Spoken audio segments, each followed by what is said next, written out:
জাতীয় সম্মেলন স্বেচ্ছাসেবক দল এখানে উঠে এসেছে। এটার কারণই হয়েছে, আমি যেটা মনে করি, যে আন্দোলন সংগ্রামের একটা অত্যন্ত অনুভূতিশীল স্থান ছিল যশোর জেলা।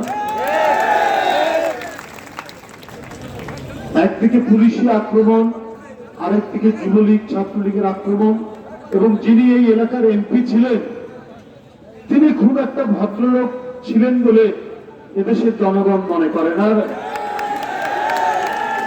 এবং যশোরবাসী তো মনেই করে না।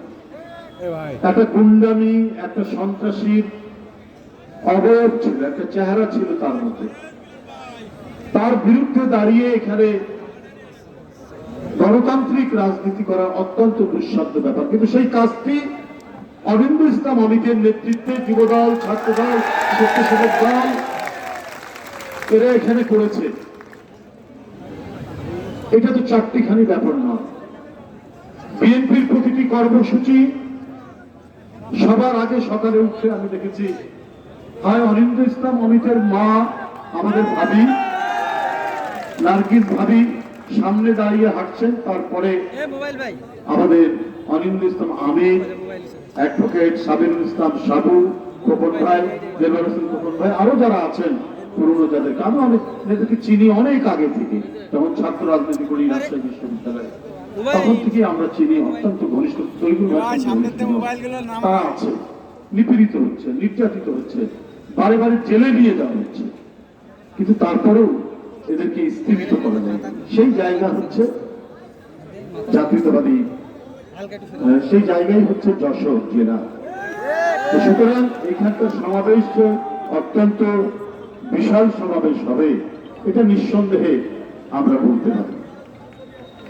যে কথাটি রাজীব এখানে অনেকক্ষণ আলোচনা করেছেন, না অমিত আলোচনা করেছে, যে আমরা তো আর যাই হোক একটা নিঃশ্বাস নিতে পারছি, একটা বিশুদ্ধ নিঃশ্বাস।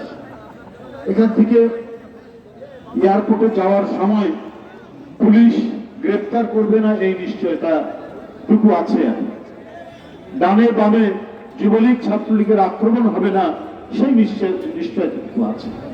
কিন্তু যে কথাটি সে বলেছে সেটা হলো যে দোসররা যদি থাকে, দোসররা থাকলে পরে তো যে কোনো সময় বিষাক্ত সাপের গর্ত থেকে সাপ যেমন মাঝে মাঝে মাথা তুলে দাঁড়ায়, ঠিক তেমনি মাথা তুলে দাঁড়াতে পারে।